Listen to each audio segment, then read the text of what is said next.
Hello dears मैं तुम्हालोक सकलोके पुनर एटा नतुन क्लासলৈ स्वागतम जनाइছো। मोर नाम निशांत बेजबरुवा और मैं एजन सहकारी शिक्षक। आजिर पाठটো दरअसलते एजन व्यक्तिर सम्पर्कत आलोचना करा होइसे। आजिर पाठটোৰ नाम तुम्हालोके स्क्रीनत देखिसा। The name of the lesson is Louis Pasteur. এই লুইস পেস্চৰ আছিল এই ব্যক্তিজন। এই ব্যক্তিজনে এটা ডাঙৰ আৱিষ্কাৰ কৰিছিল আৰু সেই আৱিষ্কাৰটো আছিল যে এই ব্যক্তিজনে ৰেবিছ নামৰ এটা বেমাৰৰ প্ৰতিষেধক which is called as a ভেকচিনৰ আৱিষ্কাৰ কৰিছিল। আৰু এই পাঠটোত আমি ৰেবিছ নামৰ যিটো মাৰাত্মক বেমাৰ দ্য ডেডলিয়েষ্ট ডিজিজ এই সম্পৰ্কে বিভিন্ন কথা শিকিম আৰু তাৰ লগতে অন্যান্য কিছুমান মাৰাত্মক বেমাৰৰ সম্পৰ্কটো আমি আজি জ্ঞাত হ'ম। আজিৰ এই পাঠটোৰ মূল উদ্দেশ্য হৈছে তোমালোকক কিছুমান মাৰাত্মক বেমাৰৰ সম্পৰ্কে সজাগ কৰি তোলা, তোমালোকৰ মাজত সচেতনতা আনা। গতিকে মই আশা কৰোঁ তোমালোকে আজিৰ লেচনটো বা আজিৰ ক্লাছটো কেৱল কেৱল তোমালোকৰ পঢ়াৰ উদ্দেশ্যে বা তোমালোকৰ কিতাপৰ এটা পাঠ হিচাপে নপঢ়িবা। আজিৰ পাঠটোত আমি বিভিন্ন নতুন নতুন আৰু প্ৰয়োজনীয় কথা জানিব পাৰিম। আমি বিভিন্ন বেমাৰৰ লক্ষণৰ সম্পৰ্কে জানিব পাৰিম আৰু এই লক্ষণ সম্পৰ্কে তোমালোকক পাঠটো দিয়া নাই, সেই কথাখিনি মই নিজে মোৰ ফালৰ পৰা ইয়াত সংযুক্ত কৰিছোঁ, তাত এড কৰিছোঁ। গতিকে আশা কৰোঁ তোমালোকে খুব মন দি এই লেচনটো চাবা আৰু এবাৰ বুজি নাপালে তোমালোকে 2-3 বাৰ চাবা। এতিয়া আমি পাঠটো আৰম্ভ কৰোঁ। পাঠটোত প্ৰথমে কি কৈছে যে পাঠটোৰ নাম হৈছে the name of the lesson is Louis Pasteur. So' who was he? ইয়াত কিছু কথা মই তেওঁৰ বিষয়ে লিখিছোঁ। This is the man. Okay, so' he was a French biologist. তেওঁ এজন ফ্ৰান্স নামৰ দেশৰ কি আছিল? জীৱবিজ্ঞানী আছিল। বায়'লজিষ্ট মিনছ জীৱবিজ্ঞানী। He was the one who could find the cure of rabies. মানে ৰেবিছ বেমাৰটোৰ যিটো প্ৰতিষেধক, সেই প্ৰতিষেধক আৱিষ্কাৰ কৰা মূল ব্যক্তিজনে আছিল this man. And what was the name of this man? Louis Pasteur. Well, এতিয়া আমি ছেকেণ্ড শ্লাইডটোলৈ যাওঁ। ছেকেণ্ড শ্লাইডটোত এতিয়া কিছুমান বেমাৰৰ সম্পৰ্কে তোমালোকে চাগে এই ফটোখন কিতাপতো পাইছা, কিতাপখনতো আছে, মই তাৰ পৰাই আনি কিনে ইয়াত লগাইছোঁ। এতিয়া কথাটো হ'ল যে ইয়াত প্ৰথম এটা বেমাৰৰ বিষয়ে আছে, যিটো বেমাৰৰ সম্পৰ্কত গোটেই পাঠটো লিখা হৈছে the name of that particular disease is rabies. এতিয়া ইয়াত মানে কৈছে যে এই লাইনবোৰ পঢ়িব কৈছে আমাক। এই লাইনবোৰৰ মাজত কিছুমান মানে দিজ আৰ দ্য ৱৰ্ডছ, এই শব্দবোৰৰ মাজত কোনোবা এটা শব্দ আছে যি এটা বেমাৰৰ নাম হয়। এতিয়া তোমালোকক তেনেকুৱা সেই শব্দটো উলিয়াব কৈছে। অ'কে, তো আমি অকণমান এইটো চাই যাওঁ, কাৰণ ইয়াত বহুত বেছি কথা দিয়া নাই। ইয়াত কৈছে যে beware of animal bites they may cause rabies. মানে কৈছে যে যিকোনো ধৰণৰ জীৱৰ কামোৰৰ পৰা বাচি থাকিবা বুলি কৈছে তোমালোকক। সি কি কৰিব পাৰে? সি ৰেবিছ নামৰ বেমাৰটো আনিব পাৰে বুলি কৈছে। ঠিক আছে, আৰু এই ৰেবিছ বেমাৰটো যিটো মানে ভাইৰাছ হয়, সেই ভাইৰাছটোক ৰেবিছ বুলি কয়, ৰেবিছ ভাইৰাছ। সেইটো কাৰণে বেমাৰটোৰ নাম ৰেবিছ হয়। তাৰপিছত আন এটা বেমাৰ হৈছে ৰুবেলা। ৰুবেলাটো কি হয়? যে ৰুবেলা হ'লে আমাৰ কিছুমান বিভিন্ন ধৰণৰ চিমটমছ আমাৰ গাত দেখা দিয়ে। আৰু ৰুবেলা বেমাৰটো সম্পৰ্কত মই পিছৰ শ্লাইডত বেছি ভালকৈ লিখি থৈছোঁ। গতিকে আমি এই কথাখিনি বেছি পঢ়িবলৈ নাযাওঁ এতিয়া, কাৰণ এই কথাখিনি বেমাৰটোৰ সম্পৰ্কত বিশেষ আলোচনা কৰা হোৱা নাই। তাৰপিছত আহিলে মিছলছ, যাক অসমীয়াত কয় সৰুআই। এই সৰুআই কি হয়? ইট ইজ এগেইন আ ডেডলি ডিজিজ। এতিয়া সৰুআই হ'লে কি কি হ'ব পাৰে? নিমুনিয়া হ'ব পাৰে, আমাৰ ডায়েৰিয়া হ'ব পাৰে, আদাৰ লাইফ থ্ৰেটনিং কমপ্লিকেশ্যনছ। এই গোটেইখিনি সম্পৰ্কত মই পিছৰ শ্লাইডত খুব ভালকৈ আলোচনা কৰিছোঁ, আমি তেতিয়া ভালকৈ আলোচনা কৰিম। ঠিক আছে, আমি এই বেমাৰৰ বিভিন্ন ধৰণৰ চিমটমছ মানে লক্ষণখিনি সম্পৰ্কত মই তাত লিখি থৈছোঁ। আৰু সেইখিনি যেতিয়া তোমালোকে জানিবা বা তোমালোকে যেতিয়া সেই সম্পৰ্কে জানিবা ন, তেতিয়া মই ভাবোঁ সঁচা অৰ্থত তোমালোক সচেতন হৈ উঠিবা। কাৰণ এই পাঠটোৰ উদ্দেশ্যই হৈছে তোমালোকক এনে বেমাৰৰ সম্পৰ্কত সচেতন কৰি তোলা।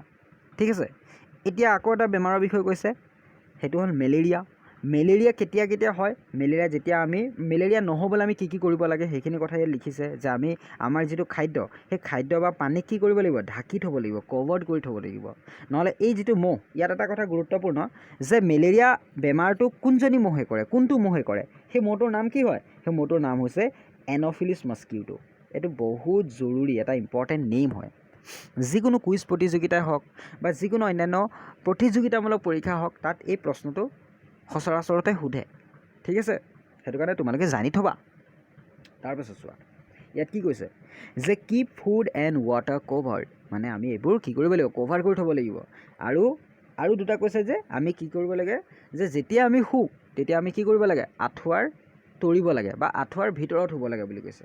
তাৰপাছত আৰু এটা বেমাৰ কৈছে যে বেমাৰটো হৈছে এইচ, আৰু ইয়াত এটা কথা লিখিছে যে prevention is the only for এইচ, মানে এইটো কথাই কৈছে যে কেৱল আমি মানে প্ৰিভেনশ্যন বুলি ক'লে কেৱল আমি মানে প্ৰিভেনশ্যন বুলি ক'লে ইয়াৰ যদি অৰ্থটো কওঁ মানে এই এইডছ বেমাৰটোৰ আজিলৈকে কোনো ধৰণৰ দৰৱ নাই ওলোৱা যিটোৱে ইয়াক 100% শেষ কৰিব পাৰে। গতিকে তেনে স্থলত আমি কি কৰিব লাগিব, আমি প্ৰিভেণ্টিভ হ'ব লাগিব, আমি সেই বেমাৰটোৰ পৰা নিজকে নিজে বচাই ৰাখিব লাগিব। কিছুমান তেনেকুৱা ধৰণৰ আমি প্ৰিভেণ্টিভ মেজাৰ্ছ কিছুমান ল'ব লাগিব, ব্যৱস্থা কিছুমান ল'ব লাগিব। লাইক এতিয়া যদি মই উদাহৰণ দিওঁ তেনেহ'লে এতিয়া ক'ভিডৰ সময়ত এতিয়া আমি প্ৰিভেণ্টিভ মেজাৰ্ছ হিচাপে কি কৰিছোঁ, আমি মাস্ক পিন্ধো নাই, আমি চেনিটাইজাৰ ব্যৱহাৰ কৰোঁ নাই। গতিকে these are call preventive measures, সেইটোকো আমি ক'ব পাৰোঁ প্ৰিভেনশ্যন, সেইটোকে কয় প্ৰিভেনশ্যন, মানে বাধা দিয়াটো। ঠিক আছে, অ'কে।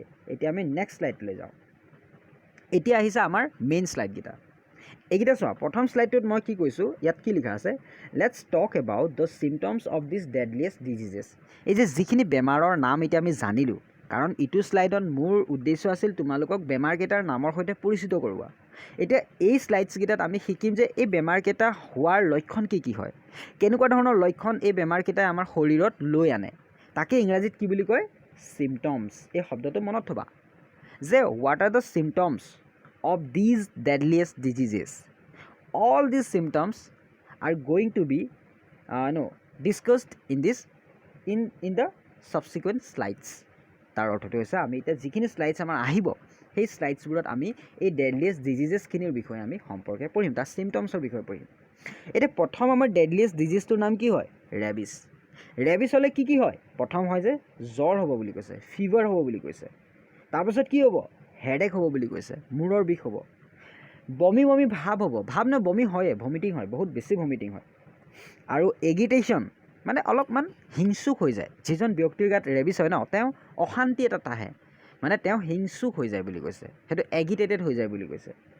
ঠিক আছে, যেনেকৈ এতিয়া পগলা কুকুৰটাক তোমালোকে যদি কেতিয়াবা দেখিছা নে, সি যাক তাক কামুৰিব বিচাৰে, তো লাইক মানুহজন যদি তেওঁৰ ৰেবিছটোৰ পৰিমাণ যথেষ্ট বাঢ়ি গ'ল, এটা মানে লাষ্ট ষ্টেজলৈ গুচি গ'ল, ইন ডেট কেছ কি হয়, তেওঁ বহুত এগিটেটেড হৈ যায়, তেওঁ বহুত খঙাল হৈ যায়, হিংসুক হৈ যায়, গম পাইছা নাই।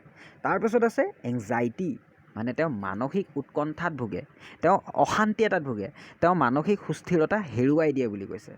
চ' these are the symptoms of these particular disease.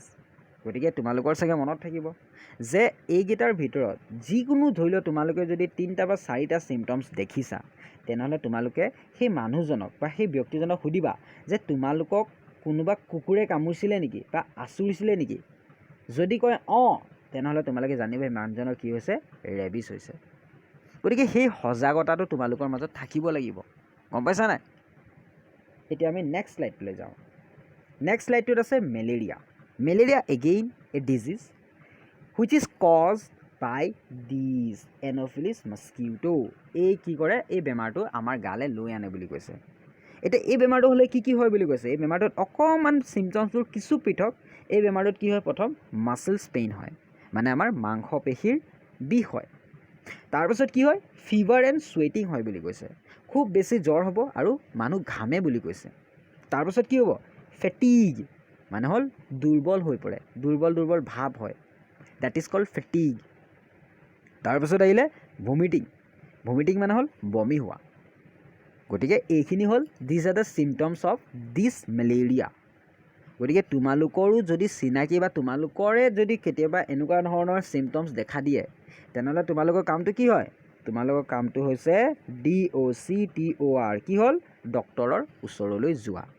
তোমালোকে কেতিয়াও এই যে জ্বৰ হয় ন, আমাৰ এটা মানুহৰ মাজত এটা আমাৰ স্বভাৱ আছে, আমি জ্বৰটোক বহুত কেজুৱেলি লৈ লওঁ, মানে বহুত সাধাৰণভাৱে লৈ লওঁ। সেইটো এটা ভুল কথা। যদি 2 দিনতকৈ বেছি জ্বৰ হৈছে বা ইভেন 2 days, আমি কি কৰিব লাগে, আমি তেতিয়া ডক্তৰৰ ওচৰলৈ যাব লাগে। এইটো আমাৰ বহুত জৰুৰী হৈ যায়, গম পাইছা নাই। গতিকে তোমালোকে কেতিয়াও 2 দিনতকৈ বেছি দিনলৈ ৰখি নাথাকিবা জ্বৰ যদি কণ্টিনিউৱাছলি হৈ আছে। তাৰপাছত চোৱা, তাৰপাছত দিলে এইচ বেমাৰটো কি হয় বুলি কৈছে, it is cause by the virus HIV ভাইৰাছটোৰ জৰিয়তে কি হয়, মানে এই বেমাৰটো অনা ভাইৰাছটোৰ নাম কি হয়, সেইটো হ'ল HIV। যেনেকৈ ৰেবিছ বেমাৰটো অনা ভাইৰাছটোৰ নাম কি আছিলে, সেই ভাইৰাছটোৰ নামে আছিলে ৰেবিছ। তেনেকৈ এই বেমাৰটো অনা ভাইৰাছটোৰ নাম হৈছে HIV।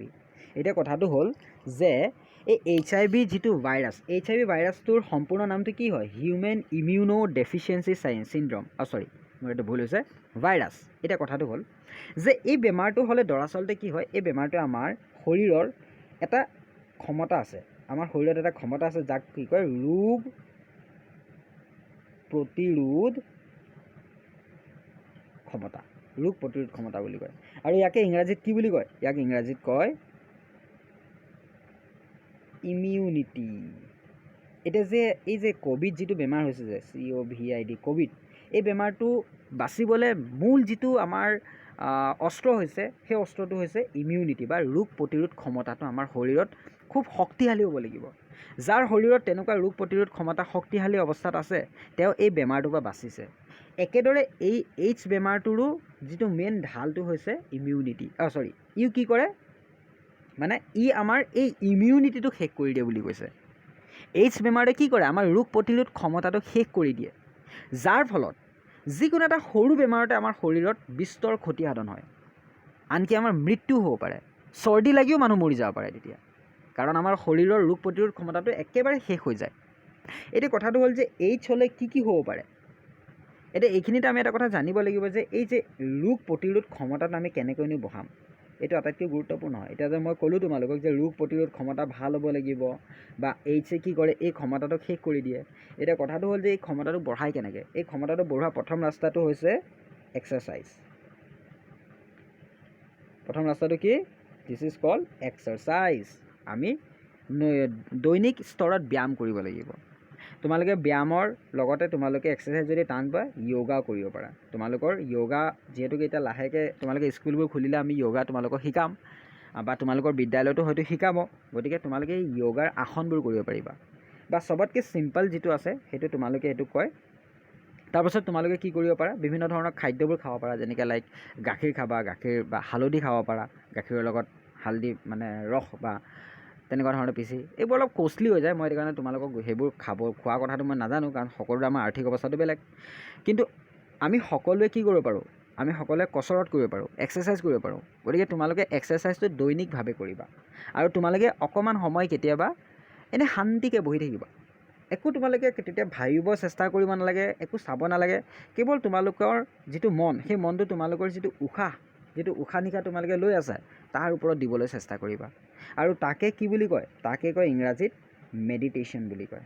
মেডিটেশ্যন কৰিলে কি হয়, মেডিটেশ্যন কৰিলে তোমালোক বা সৰু আছা, তোমালোক যেতিয়া অলপ ডাঙৰ হ'ব না, তোমালোকৰ চিন্তা ভাৱনাবোৰ বাঢ়িব। এই মেডিটেশ্যন বা য়োগা কৰিলে আমাৰ চিন্তা ভাৱনাবোৰ কমি আহে, তাক কয় ষ্ট্ৰেছ ৰিলিফ হয় বুলি কয়। আৰু যেতিয়া আমাৰ গাত ষ্ট্ৰেছ নাথাকিব, তেতিয়া আমাৰ শৰীৰত কি হ'ব, ইমিউনিটি ভাল হ'ব। এইটো তোমালোকৰ ঘৰত যদি ডাঙৰ কোনোবা আছে, তোমালোকৰ দাদা বা তোমালোকৰ অন্যান্য ডাঙৰ বয়োজ্যেষ্ঠ যোন আছে, তেওঁলোকক কথাটো ক'বা যে ছাৰে কৈছিলে বুলি। তোমালোকে কৈছোঁ বুলি নক'বা, তোমালোকে ক'লে হয়তো নামানিব পাৰে। গতিকে আমি সকলোৱে দৈনন্দিন এক্সাৰচাইজ হওক, য়োগা হওক, মেডিটেশ্যন হওক, এইবোৰ কৰাটো অতিকৈ জৰুৰী। ঠিক আছে, অ'কে। চ' এতিয়া কথাটো আহিলে যে এইচ বেমাৰ হ'লে আমাৰ কি হ'ব পাৰে। এইচ বেমাৰ হ'লে প্ৰথম কথা হ'ল যে আমাৰ পেইন ইন দ্য এবড'মেন বুলি ক'লে আমাৰ পেটৰ কথাটো কৈছে। ঠিক আছে, পেটৰ বিষ হয় বুলি কৈছে, জ্বৰ হয় বুলি কৈছে। চোৱা, জ্বৰটোক মই সেইটো কাৰণে কৈছোঁ ন, জ্বৰটোক বহুত সহজভাৱে নল'বা কেতিয়াও। তাৰপাছত মূৰৰ বিষ হয় বুলি কৈছে, আৰু অতি মানে খৰকৈ কি হয়, আমাৰ শৰীৰত ৱেইট লছ হয় বুলি কৈছে, মানে আমাৰ শৰীৰৰ ওজন কমি যায় বুলি কৈছে। ঠিক আছে, এইকেইটা আমাৰ লক্ষণ হয় এইচৰ। তাৰপাছত আহিলে ৰুবেলা বেমাৰটো কি আছে চোৱা, এক মিনিট। ৰুবেলা বেমাৰটোৰ লক্ষণ যদি আমি কওঁ, তাতো একেই, ফিভাৰ হ'ব, আমাৰ চকু ৰঙা পৰি যায় বুলি কয়। তাৰপিছত আমাৰ ৰানিং ন'জ মানে হ'ল সঘনাই আমাৰ নাকৰ পৰা কি হয়, মানে শিঙুন ওলাই থাকে বুলি কৈছে, that is called running knows.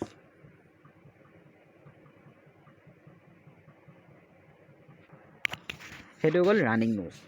ঠিক আছে, এতিয়া আৰু এটা আহিলে বেমাৰ মিছেল মানে হ'ল সৰু আইটো কথাটো কি আছে চোৱা। একেই কথা, যেনেকৈ মেলেৰিয়াত মাংসপেশী বিষ হয়, তেনেকৈ এই সৰু আই হ'লেও আমাৰ কি হয়, মাংসপেশীত যথেষ্ট বিষ হয় বুলি কৈছে। আমাৰ যথেষ্টখিনি জ্বৰ হয় বুলি কৈছে। আৰু আমাৰ কাহ কি হয়, শুকান কাহ হয়। শুকান কাহ যেতিয়া বেছি হয় ন, তেতিয়া তোমালোকে ডক্তৰৰ ওচৰলৈ যাবাই। কাৰণ শুকান কাহ বেছি হ'লে আমাৰ ডিঙিটো বিভিন্ন ধৰণৰ সেইটো কয় থ্ৰট ৰিলেটেড ইছ্যুজ আহিব পাৰে। ঠিক আছে, এইবোৰ আমি জানি থোৱাটো দৰকাৰ। আমাৰ যিটো মানে আমি স্বাস্থ্যৰ সম্পৰ্কে আমি বহুতখিনি কথাটো শিকিব নোৱাৰোঁ, কাৰণ আমি ডক্তৰ নহয়, কিন্তু আমাৰ প্ৰয়োজনীয় কথাখিনি আমি জানি ৰখাটো অতিকৈ দৰকাৰ হয়। গম পাইছা নাই? তাৰপাছত কি কৈছে চোৱা, this is cause by the morbillivirus. এতিয়া এই যে মিছেল বেমাৰটোনো কোনটো ভাইৰাছৰ জৰিয়তে হয়? Morbillivirus. এইবোৰ কিতাপত নাই বুলি তোমালোকে নপঢ়াকৈ নাথাকিবা। এইখিনি এটা this are very important information. ঠিক আছে, গতিকে এই মৰবিলি ভাইৰাছৰ জৰিয়তে বাবে কি হয়, মিছেল বেমাৰটো হয় বুলি কৈছে। তাৰপাছতে চোৱা, এতিয়া ইয়াত কেইটামান মই সেই পাঠটোৰ মানে মই আজি পাঠটো ক'লৈকে পঢ়িম গম পাইছা নাই? এক মিনিট, আজি আমি ইয়ালৈকে পঢ়িম। আজি আমি এই জেগাটোলৈকে পঢ়িম, এই জেগাটোলৈকে দিছ। গতিকে এই জেগাটো এই দুটা পেৰেগ্ৰাফত যিখিনি কঠিন শব্দ আছে, সেই শব্দখিনিক মই তাত কি কৰিছোঁ, ভাঙি দিছোঁ। গতিকে তোমালোকে আশা কৰোঁ সেই শব্দখিনি চাবা। এক মিনিট, এইবোৰ কিছুমান আছে, যেনেকৈ ফ্ৰাইটেনেণ্ট মানে কি, ভয় খোৱা। দিছ ফ্ৰাইটেন মানে কি, সেইটো হ'ল অৰ্থটো হৈছে ভয় খোৱা, ফুল অফ ফিয়াৰ এণ্ড ৱৰি। এই দেখিছানে এই ল'ৰাটো কিমান ভয় খাইছে, এইটোকে কয় ফ্ৰাইটেনেণ্ট হোৱা। এই শব্দটো আমি সেই কিতাপৰ লেচনটোত পাম, কিন্তু সেইটো কাৰণে মই শব্দবোৰ কিছুমান অৰ্থ তোমালোকক লিখি দিছোঁ। তাৰপিছত আহিলে ছাফাৰিং, এইটো চাগে তোমালোকে নতুনকৈ শুনিছা। ছাফাৰিং শব্দটোৰ অৰ্থ হৈছে ফিলিং হাৰ্ট অৰ পেইন, মানে দুখ পোৱাটো ছাফাৰিং বুলি কয়। দেখিছানে এয়া বেচেৰা দুখ পাই পেলাই চকু পানী উলিয়াই পেলাই বহি আছে। তাৰপাছত আহিলে ভাইৰেল ডিজিজ, এই শব্দটো এই টাৰ্মটো তোমালোকে পাবা, এই শব্দটো পাঠটোত আছে। এতিয়া ভাইৰেল ডিজিজনো কি? A viral disease is any illness or health condition caused by a virus. মানে যিকোনো ধৰণৰ ভাইৰাছ, যেনেকৈ আমি এই পাঠটো এতিয়ালৈকে কি ভাইৰাছৰ বিষয়ে পঢ়িলোঁ? এটা আছিলে ৰেবিছৰ বিষয়ে পঢ়িলোঁ নাই? এটা আছিলে কি আছিলে? মৰবিলি কিহৰ কাৰণে আছিলে? মৰবিলি আছিলে তোমাৰ সৰু আই, যিটো মিছেলছ বুলি কয়, তাক কঢ়িয়াই অনা যিটো ভাইৰাছ সেইটো হ'ল মৰবিলি। গতিকে এনেকুৱা ধৰণৰ ভাইৰাছ, যেনেকৈ এতিয়া যদি আজিৰ প্ৰসংগত কওঁ তেনেহ'লে ক'ভিড-19 কি হয়? এটা ভাইৰাছ হয়। ঠিক আছে, ই কি কৰিছে? এই বেমাৰটো আনিছে, কৰোণা যিটো বেমাৰ। ঠিক আছে, এতিয়া কথাটো হ'ল যে ভাইৰেল ডিজিজটো কি হয় তেনেহ'লে? ভাইৰেল ডিজিজ হৈছে যিকোনো ভাইৰাছৰ পৰা হ'ব পৰা বেমাৰ, that is called viral disease. তাৰপাছত আহিলে চোৱা, তাৰপাছত ইনফ্লেমেশ্যন বুলি এটা শব্দ পাবা। সেইটো কি হৈছে? Condition when a part of body becomes sore and swollen, মানে শৰীৰৰ বিভিন্ন অংশ যেতিয়া উখহি আহে ন, ঠিক আছে, ডেট ইজ কল্ড ইনফ্লেমেশ্যন বুলি কয়। চিম্পল, কাৰণ এই লাইনটো মই ভালকৈ ভাঙিলে তোমালোকে কিছু বুজি নাপাবা। মানে যেতিয়া আমাৰ শৰীৰটোত মানে কিছুমান ধৰণৰ পক্ষাঘাত বুলি কয়, মানে অসমীয়াত যদি কওঁ, মানে উখহি অহাটো শৰীৰটো। এতিয়া ধৰি লওক কেতিয়াবা বহুত জোৰকৈ ক'ৰবাত, এতিয়া যেনেকৈ জুয়ে পৰিলে কি হয়? যেতিয়া আমাৰ শৰীৰৰ কোনোবা এটা অংশ জুয়ে পৰে, তেতিয়া তাত পানী জ্বলা বান্ধ খাই নাই, সেইটোকে আমি কি বুলি কওঁ? ছলিন হোৱা বুলি কওঁ, মানে উখহি অহা বুলি কওঁ। That is called inflammation. ঠিক আছে, তাৰপিছত আহিলে ভাইৰাছটো কি হয়? যেনেকৈ ভাইৰেল ডিজিজ কোনে আনে? ভাইৰাছ আনে। এতিয়া ভাইৰাছটোনো হয় কি? A tiny living thing that causes disease, মানে এটা সৰু আমি চকুৰে নেদেখা এটা জীয়াই থকা এটা বস্তু হয়। ঠিক আছে, এটা অৰ্গেনিজিম বুলি কয়, এক থিং হয় বুলি কৈছে, যিয়ে কি কৰে? বেমাৰ আনে বুলি কৈছে। দেখিছানে দাঁতকেইটা? দেখিছানে একে ঘুচা দি পেলাই দাঁতে ভাঙি দিব লাগে ন? এইটো আমি মানি লৈছোঁ এইটো ক'ভিড ভাইৰাছ। ক'ভিড ভাইৰাছৰ বিশেষকৈ এনেকুৱা নহয়, অলপ এনেকুৱাই ধৰি লোৱা, তেনেকুৱা ক'ব পাৰোঁ। কিন্তু এই ভাইৰাছটো দেখিছানে কিমান কেনেকুৱা? গতিকে এই ভাইৰাছটোক আমি কেনেকৈ হৰুৱাম? এই ভাইৰাছটোক হৰুৱা এটাই ৰাস্তা আছে, সেইটো আমি নিজৰ শৰীৰৰ ৰোগ প্ৰতিৰোধ ক্ষমতাটোক ভাল কৰিব লাগিব। তেতিয়া এই ভাইৰাছটো কি হয়? ই হাৰি যাব। গম পাইছা নাই? তাৰপাছত চোৱা, স্ক্ৰেচ মানে হ'ল বাকুহি দিয়া, that is called a mark or ৱৰ্ন মেড বাই স্ক্ৰেচিং। যিকোনো জীৱই যেতিয়া আমাক বাকুহি দিয়ে, ডেট ইজ কল্ড স্ক্ৰেচ। ঠিক আছে, বাকুহাটোক স্ক্ৰেচ বুলি কয়। এতিয়া আমি অকণমান পাঠটো পঢ়ি লওঁ। চোৱা পাঠটো কি কৈছে, অলপ খৰকৈ যাম, সময় হৈ গৈছে সেইটো কাৰণে। এতিয়া কি কৈছে? One day a boy called Louis Pasteur was playing with his friends in Arbois, মানে এবইজ বুলি এটা জেগাৰ নাম কৈছে। সেই জেগাটোত এই লুইচ পেষ্টিয়ৰ কি কৰিছিল? নিজৰ ফ্ৰেণ্ডছ মানে বন্ধুসকলৰ লগত কি কৰি আছিল? খেলি আছিল বুলি কৈছে। ঠিক আছে, a small town in France, এই এবয়ছখন কি হয়, ফ্ৰান্সৰ এখন সৰু চহৰ বুলি কৈছে।